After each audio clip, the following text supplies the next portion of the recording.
Hello दोस्तों, स्वागत है आप सभी का मेरे यूट्यूब चैनल पर जिसका नाम है टेक्निकल स्टडी फैक्ट। आज हम इम्पोर्टेंट क्वेश्चन करेंगे। टॉप 100 हैं 2020 के, लेकिन हम इसमें 50 ही क्वेश्चन कवर करेंगे और नेक्स्ट 50 क्वेश्चन हम नेक्स्ट वीडियो में कवर करेंगे। तो पूरा वीडियो बिल्कुल ध्यान से देखना। और हाँ, अगर आपने अभी तक मेरे यूट्यूब चैनल को सब्सक्राइब नहीं कर रखा तो प्लीज़ चैनल को सब्सक्राइब करें, बेल आइकन को दबाएं ताकि आपको हर अपडेट मिलती रहे। तो चलिए स्टार्ट करते हैं।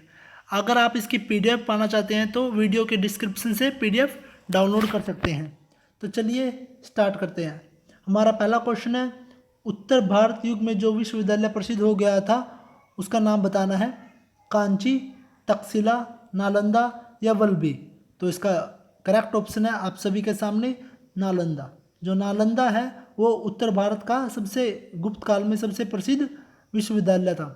नेक्स्ट क्वेश्चन की तरफ चलते हैं। हमारा सेकंड क्वेश्चन है, भारतीय नेपोलियन की उपाधि किसे दी गई है? आपके ऑप्शन है चंद्रगुप्त मौर्य को, समुद्रगुप्त को, चंद्रगुप्त प्रथम को या हर्षवर्धन को। तो इसका जो करेक्ट ऑप्शन है वो हो जाएगा समुद्रगुप्त को। समुद्रगुप्त को ही भारत के नेपोलियन की उपाधि दी गई है। चलते हैं नेक्स्ट क्वेश्चन की तरफ। नेक्स्ट क्वेश्चन थर्ड आप सभी के सामने, आयुर्वेद के वैद्य चिकित्सक भावंकी से मनाते हैं। आपका ऑप्शन है सुषुप्त, च्यवन, धन्वंतरी या फोर्थ ऑप्शन है चरक। तो इन चारों ऑप्शन में से बताना है। तो इसका जो करेक्ट ऑप्शन है वो हो जाएगा धन्वंतरी। ठीक है, तो चलते हैं नेक्स्ट क्वेश्चन की तरफ। हमारा फोर्थ क्वेश्चन है आप सभी के सामने, पहला गुप्त शासक कौन था? आपके ऑप्शन है श्रीगुप्त, चंद्रगुप्त फर्स्ट, घटोत्कच या कुमारगुप्त प्रथम। तो इसका जो करेक्ट ऑप्शन है वो हो जाएगा श्रीगुप्त। श्रीगुप्त गुप्त शासक के पहले शासक थे। ठीक है, गुप्त राज्य के पहले शासक थे श्रीगुप्त। रोमन साम्राज्य के साथ भारत का व्यापार रोम पर किसके द्वारा आक्रमण से समाप्त हो गया? आपके ऑप्शन है अरबों द्वारा, हिरंगियों द्वारा, हुणों द्वारा या फोर्थ ऑप्शन है तुर्कों द्वारा। इन चार ऑप्शन में से बताना है। तो इसका जो करेक्ट ऑप्शन है वो हो जाएगा हुणों द्वारा। हुणों द्वारा जब आक्रमण हुआ तो अरबों और भारत का जो व्यापार, रोमन साम्राज्य का और भारत का व्यापार था वो खत्म हो गया था। ठीक है, चलते हैं नेक्स्ट क्वेश्चन की तरफ। हमारा सिक्स्थ क्वेश्चन है आप सभी के सामने, आर्यभट्ट और वहामीर के सुविख्यात नाम के युग में किससे संबंधित है? मतलब कि इस नाम से आर्यभट्ट और वहामीर किसके राज्य के समय पर एक प्रकार से ये थे? दोनों दोनों बहुत ज़्यादा महान वैज्ञानिक, आर्यभट्ट वैज्ञानिक थे, वहामीर एक प्रकार से ज्ञाता थे। तो इसके ऑप्शन है गुप्त वंश, कुषाण वंश, मौर्य वंश या पाल वंश। तो इसका जो करेक्ट ऑप्शन है वो हो जाएगा गुप्त वंश। तो ये गुप्त वंश से संबंधित थे। चलते हैं नेक्स्ट क्वेश्चन की तरफ। हमारा सातवां क्वेश्चन है आप सभी के सामने, इलाहाबाद के स्तंभ में किसकी उपलब्धियां उत्कीर्ण है? आपके ऑप्शन है चंद्रगुप्त मौर्य, समुद्रगुप्त, विक्रमादित्य या स्कंदगुप्त। तो इसका जो करेक्ट ऑप्शन है वो हो जाएगा समुद्रगुप्त। समुद्रगुप्त के बारे में जो इलाहाबाद का जो स्तंभ है वो उल्लेखित है। चलते हैं नेक्स्ट क्वेश्चन की तरफ। हमारा आठवां क्वेश्चन आप सभी के सामने, चीनी यात्री फेयान किस गुप्त शासक के काल में भारत आया था? तो आपके ऑप्शन है चंद्रगुप्त मौर्य, समुद्रगुप्त, चंद्रगुप्त द्वितीय या कुमारगुप्त। तो इसका जो करेक्ट ऑप्शन है वो हो जाएगा चंद्रगुप्त द्वितीय। चंद्रगुप्त द्वितीय के शासनकाल में ही जो चीनी यात्री फेयान भारत आया था। चलते हैं नेक्स्ट क्वेश्चन की तरफ। हमारा नाइन्थ क्वेश्चन है, निम्न शासकों के बारे में कौन सा कथ्य गुप्त शासकों के बारे में कौन सा कथ्य सत्य नहीं है? आपके ऑप्शन है उन्हें मुख्यतः उत्तर भारत के, ये सॉरी एडिटिंग में मिस्टेक हो गई, आप ऑप्शन पढ़ लेना। मैं इसका जो करेक्ट ऑप्शन है वो बता देता हूँ। आपका जो करेक्ट ऑप्शन है वो होगा राजपूत जो वंशागत और सिंहासन दासों सबसे बड़े पुत्र को ही मिलता था। मतलब कि राजपूत में वंशागत और सिंहासन इनके वंशों के अनुसार मिलता था। अभी जो सबसे बड़ा होगा उसको सबसे पहले वंश मिलेगा, ये नहीं था। बाकी सारी बातें इसके अंदर उल्लेखित हैं जो गुप्त साम्राज्य में मानी जाती थी।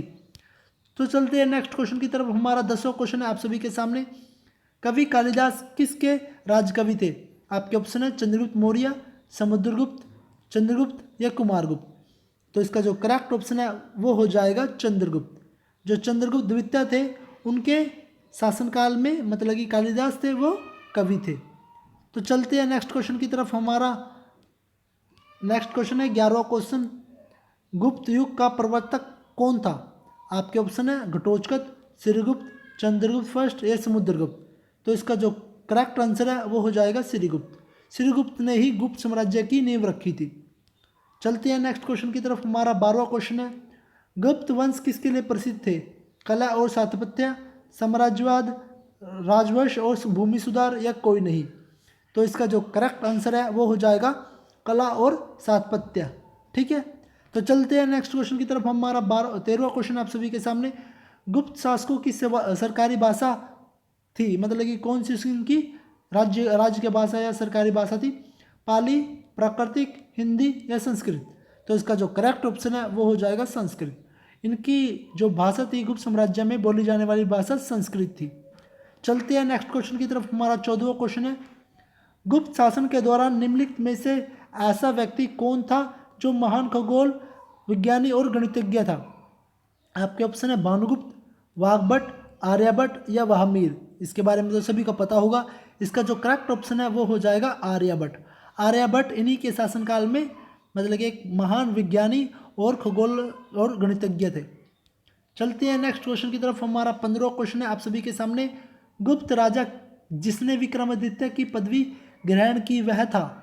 स्कंद गुप्त होगा ये, स्कंदगुप्त, समुद्रगुप्त, चंद्रगुप्त टू या कुमारगुप्त। तो इसका जो करेक्ट ऑप्शन है वो होगा आपके सामने समुद्रगुप्त द्वितीय। जो समुद्रगुप्त द्वितीय थे इन्होंने ही अपना एक काम से वो रखा था, जो विक्रमादित्य की पदवी थी वो ग्रहण कर ली थी। इनका नाम है समुद्रगुप्त द्वितीय। चलते हैं नेक्स्ट क्वेश्चन की तरफ। हमारा 16वां क्वेश्चन है, निम्नलिखित में से गुप्त वंश का वह राजा कौन था जिसने हुणों को भारत पर आक्रमण करने से रोका था?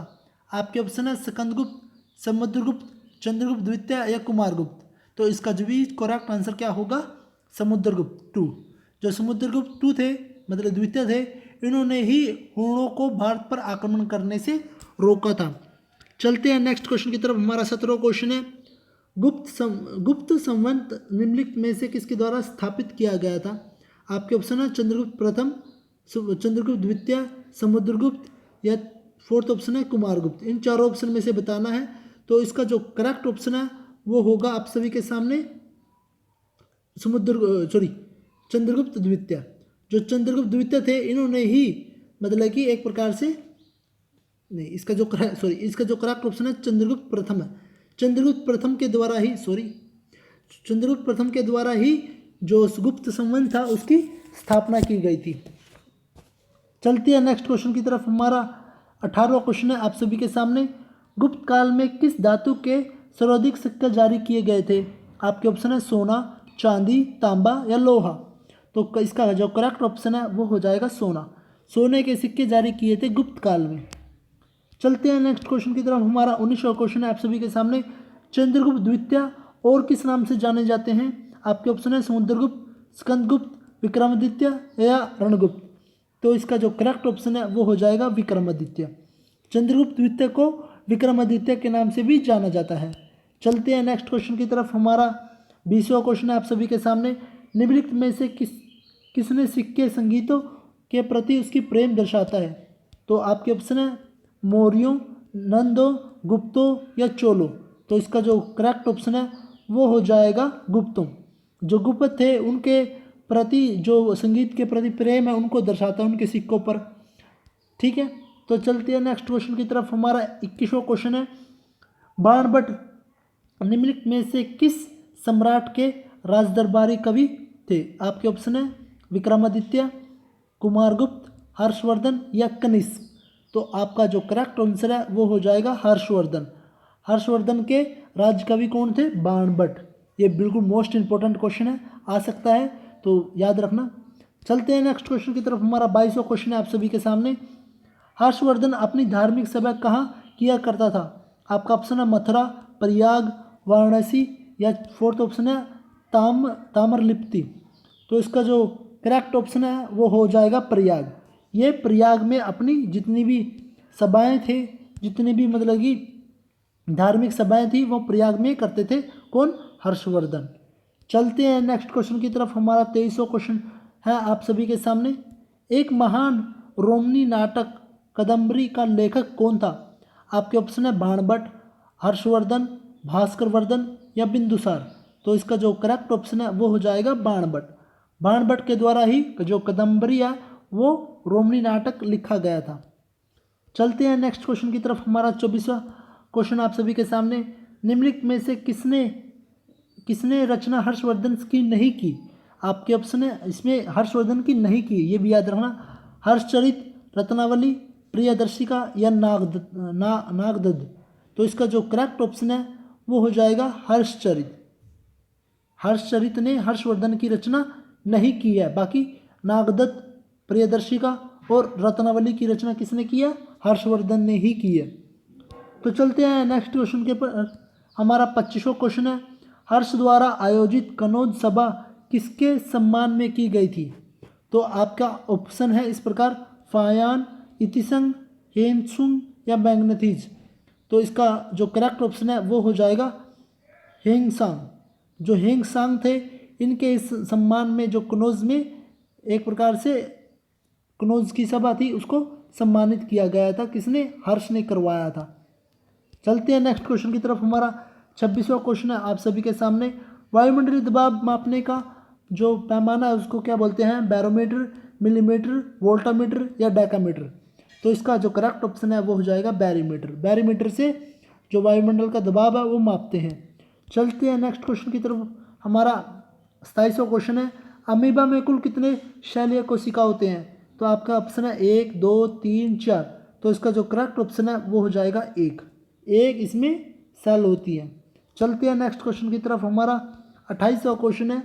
नागालैंड भारत का विविध राज्य कब बना? तो आपके ऑप्शन है 1963 में, 1964 में, 1965 में या 1966 में। तो इसका जो करेक्ट ऑप्शन है वो हो जाएगा 1963 में जो नागालैंड है वो भारत का राज्य बना था। तो चलते हैं नेक्स्ट क्वेश्चन की तरफ। हमारा 29वां क्वेश्चन है। उत्तर पूर्व सीमांत रेलवे का सबसे बड़ा रेलवे स्टेशन है? आपका ऑप्शन है मालीगांव, जलगांव, फुलेरा या मालखेड़ा। तो मालाखेड़ा। तो इसका जो करेक्ट ऑप्शन है वो हो जाएगा मालीगांव। जो मालीगांव है उत्तर पूर्वी सीमांत का सबसे बड़ा रेलवे स्टेशन है। चलते हैं नेक्स्ट क्वेश्चन की तरफ। हमारा 30वां क्वेश्चन है आप सभी के सामने। मुख्यमंत्री की नियुक्ति कौन करता है? आपके ऑप्शन है राज्यपाल, राष्ट्रपति, मुख्य न्यायाधीश या प्रधानमंत्री। तो इसका जो करेक्ट ऑप्शन है वो हो जाएगा राज्यपाल। राज्यपाल जो मुख्यमंत्री है उसकी नियुक्ति करता है। चलते हैं नेक्स्ट क्वेश्चन की तरफ। हमारा 31वां क्वेश्चन है। रेफ्रिजरेटर में कौन सी गैस प्रयुक्त की जाती है? फियोन, ऑक्सीजन, कार्बन या फिर नाइट्रोजन। तो इसका जो करेक्ट ऑप्शन है वो हो जाएगा फियोन। जो फ्रियोन है वो गैस रेफ्रिजरेटर में प्रयोग की जाती है। चलते हैं नेक्स्ट क्वेश्चन की तरफ। हमारा 32वां क्वेश्चन है। इलेक्ट्रॉन की खोजकर्ता कौन है? आपके ऑप्शन है जे थॉमसन, डार्विन, जे थॉमस या कलाम आजाद। तो इसका जो करेक्ट ऑप्शन है वो हो जाएगा जे थॉमसन इलेक्ट्रॉन के खोज करता है। चलते हैं नेक्स्ट क्वेश्चन की तरफ। हमारा 33वां क्वेश्चन है। असमिया भाषा में मुद्रित प्रथम पुस्तक के लेखक कौन थे? तो आपके ऑप्शन है आत्माराम शर्मा, मोहन प्रकाश शर्मा, राधेश्याम शर्मा या मोतीलाल। तो इसका जो करेक्ट ऑप्शन है वो हो जाएगा आत्माराम शर्मा। जो आत्माराम शर्मा है वो असमिया भाषा की जो प्रसिद्ध पुस्तक सबसे पहली पुस्तक है वो लिखी थी। तो चलते हैं नेक्स्ट क्वेश्चन की तरफ। हमारा 34वां क्वेश्चन है। रविंद्रनाथ टैगोर ने भारत के राष्ट्रगान के अलावा किस देश के और राष्ट्रगान का लिखा है? मतलब कि भारत के अलावा कौन सा राष्ट्रगान लिखा है? आपका ऑप्शन है बांग्लादेश, चीन, श्रीलंका या पाकिस्तान। तो इसका आंसर हो जाएगा बांग्लादेश। बांग्लादेश का जो राष्ट्रगान है वो रविंद्रनाथ टैगोर द्वारा ही लिखा गया है। अमार सोनार बंगला कुछ ऐसा है उसका नाम। तो चलते हैं नेक्स्ट क्वेश्चन की तरफ। हीटर में किस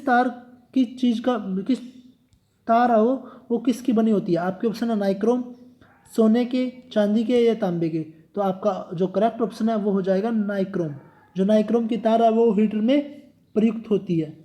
चलते हैं नेक्स्ट क्वेश्चन की तरफ। हमारा 36वां क्वेश्चन है। लोहे पर जंग लगने से उसका भार बढ़ जाता है, अत्यधिक बढ़ जाता है, कम हो जाता है या ज़्यादा हल्का हो जाता है?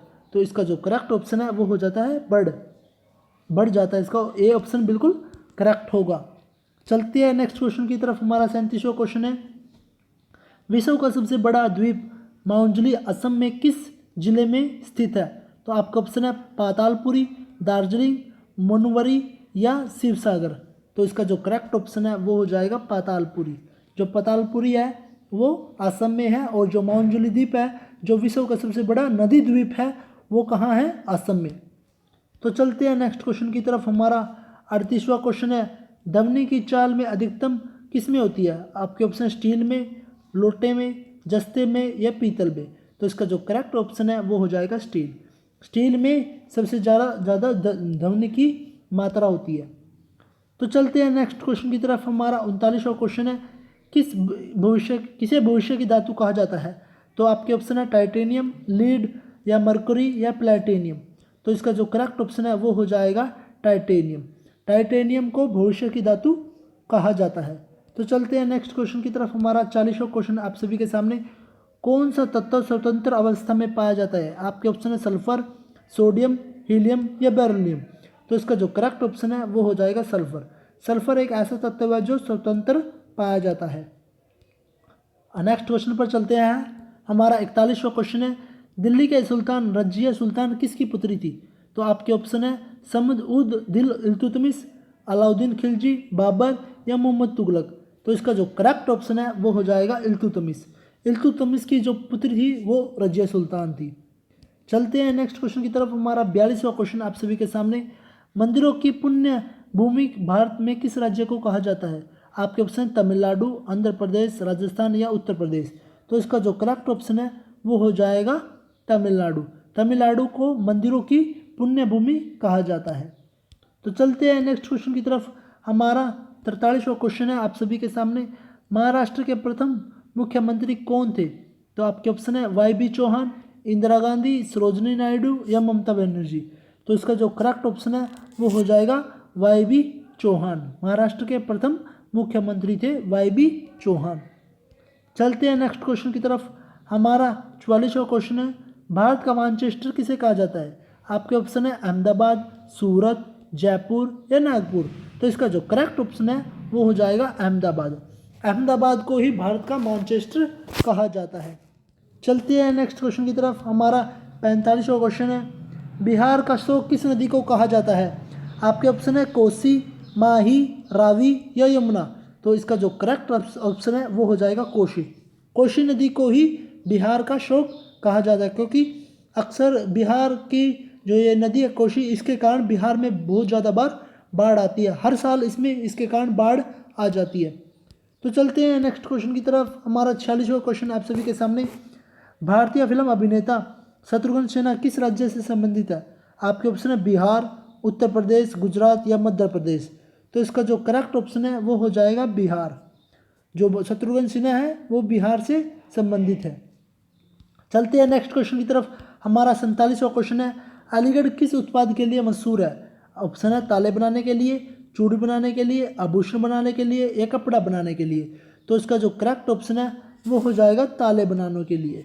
जो अलीगढ़ है वो सबसे ज़्यादा प्रसिद्ध है ताले बनाने के लिए। चलते हैं नेक्स्ट क्वेश्चन की तरफ। हमारा 48वां क्वेश्चन है किस भारतीय राज्य में विशाखापत्तनम बंदरगाह स्थित है? आपके ऑप्शन है आंध्र प्रदेश, नागालैंड, मणिपुर या महाराष्ट्र। तो इसका जो करेक्ट ऑप्शन है वो हो जाएगा आंध्र प्रदेश। आंध्र प्रदेश में ही जो विशाखापट्टनम है उसका बंदरगाह स्थित है। चलते हैं नेक्स्ट क्वेश्चन की तरफ। हमारा सेकंड लास्ट क्वेश्चन है हमारे सौर परिवार में कितने ग्रह हैं? आपके ऑप्शन है 8, 9, 7, 10। तो इसका जो करेक्ट ऑप्शन है वो हो जाएगा 8 ऐसे मतलब कि जो सौर परिवार में ग्रह हैं। तो चलते हैं हमारे लास्ट क्वेश्चन की तरफ। हमारा आज का लास्ट क्वेश्चन है इसके बारे में जानकारी देने से पहले मैं आपको बता दूं अगर आपने अभी तक मेरे चैनल को सब्सक्राइब नहीं कर रखा तो प्लीज़ चैनल को सब्सक्राइब करें। अगर आपको किसी भी क्वेश्चन में कुछ मिस्टेक होती है, कुछ गलती होती है तो आप मुझे कमेंट में करें ताकि आपको मैं वो डिस्कशन है वो जो आपकी जो प्रॉब्लम है उसको दूर कर सकूं। तो चलते हैं हम अपने लास्ट क्वेश्चन की तरफ। भारत की डीजल इंजन विनिर्माण इकाई डीजल लोको मोटोवर्क्स कहाँ स्थित है? तो आपके ऑप्शन है वाराणसी, अहमदाबाद, कच्छ या रुड़की। तो इसका जो करेक्ट ऑप्शन है वो हो जाएगा वाराणसी। वाराणसी में जो डीजल इंजन विनिर्माण है वो स्थित है। आज के लिए बस इतना ही। आशा करता हूँ आपको वीडियो पसंद आया होगा। वीडियो पसंद आया हो तो प्लीज़ चैनल को सब्सक्राइब करें। इसका सेकंड पार्ट हम जल्दी ही अपलोड करेंगे। Thank you so much video देखने के लिए।